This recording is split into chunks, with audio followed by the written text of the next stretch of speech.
All right, fellow Vikings, welcome back. This time, corn.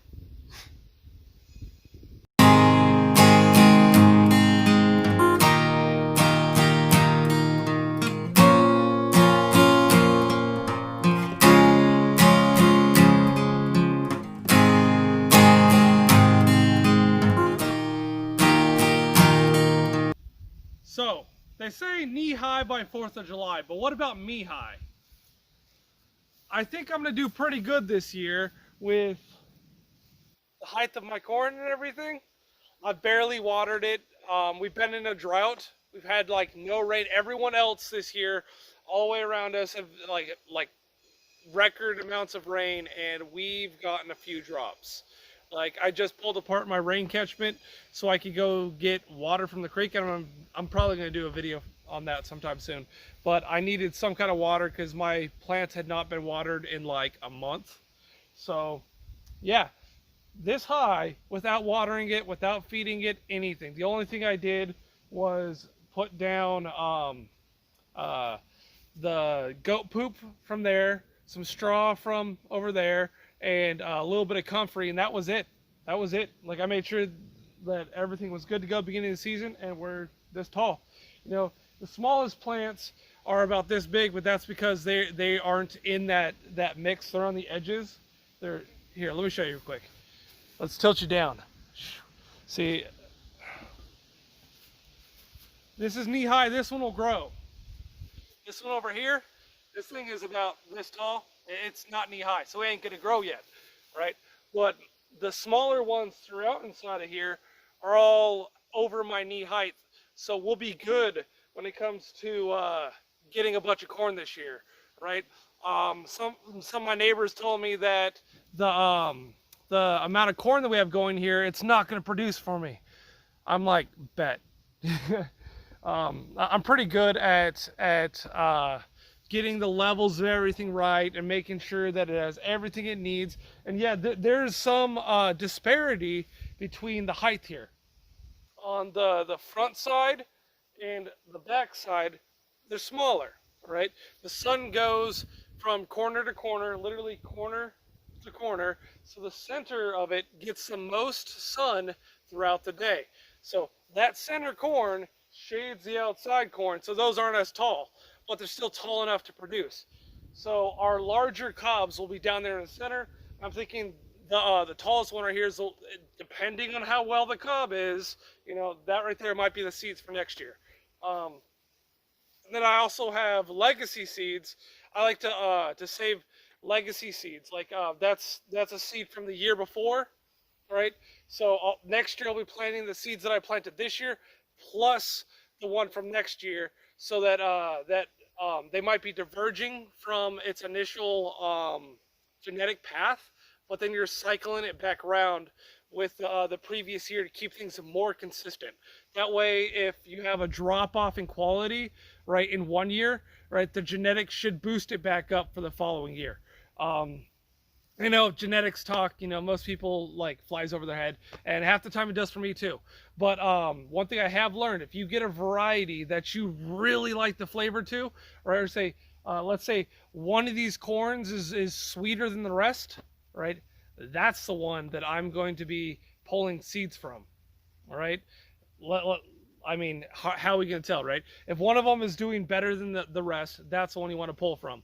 If one of my cucumbers tastes better than the rest, I'm taking one of the cucumbers from that plant, and hopefully it's got the same genetic profile as the one that we had prior, you know, without any other cross breeding going on there, cross pollination. And that's the one I'm going to go with. So I am more likely to have that flavor profile as my baseline, and that way it's more suited to my palate as opposed to just general seeds. All right. This corn right here is it's the third year I've grown this corn here. Right. The first year was enough to give seeds for the second year. The second year is enough to fill up this entire patch to give us a little bit of food and seeds for the third year, right? Next year, I should be able to go even further, all right?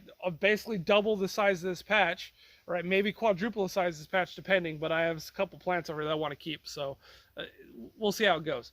But Corn, yeah. Knee high by 4th of July. I think we're pretty much there, right? We still have, like, this is the time I really need to start watering it because it's going to start going to seed. Like, we don't have tassels on it yet. Once you have the tassels and once you have the cob starting, that's when it really needs quite a bit of water and more nutrition. So we're still good on it. I gave it a watering yesterday. There's a forecast for rain today. We'll see if that happens. If it happens, then I don't have to water tomorrow. But if it doesn't, then I want to water tomorrow, which I have 150 gallons on the hill. I just looked.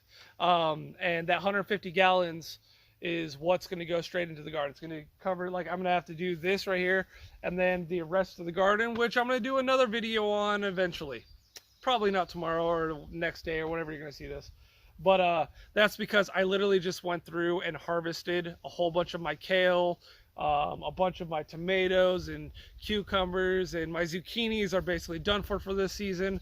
My squash, though, are starting up pretty hard and heavy. And then hopefully the heat wave that's coming through here isn't gonna, like, that's not gonna be a trend, because if that continues, then I can't start my mustard greens until later, which means we have smaller mustard greens, and that hurts my heart because I love mustard. Yeah, but for the most part, we're doing pretty good. I'll show you what's going on in the garden in another future video, but this is about the corn. From what I'm seeing, though, from what I'm hearing all throughout, like everywhere, corn seems to be doing really good this year. So I hope that you planted corn, right? I hope you planted it early. I hope that you're getting the size that you want, and I want to hear from the comments, because this is obviously the future to me, all right, but it's present to you. So how did your corn turn out? Let me know. All right, and if you have a video you want me to check out on your corn, or I will totally watch that. Like, just post in the comments and say, hey, come check out my channel, video called this, and I will probably go watch it, because if this comes out in the wintertime, I'm gonna be bored. Winter is boring on a homestead. All you got is, hey, I gotta feed the goats again today. Oh no, I fed them yesterday, they're good today. Hey, we have enough wood? Yep, okay, we're good today. What do you want for dinner? That's wintertime on a homestead. There's almost nothing to do, especially if you're off grid and your panels don't tilt. If your panels don't tilt, then you're at the mercy of whatever the sun will give you. So yeah, or generator, but I try to avoid that as much as possible. Anyways, that's it this time. I'm pretty sure this is a long enough video. I don't know, let me check. Yeah, I think it's good enough. If it's not good enough, I'm just going to stack a bunch of outros on the end. Screw it. It's all good. Anyways, that's it, you guys. I'll see you next time. Have a great, blessed, wonderful, winter time, whatever's coming up. Have a good one, you guys.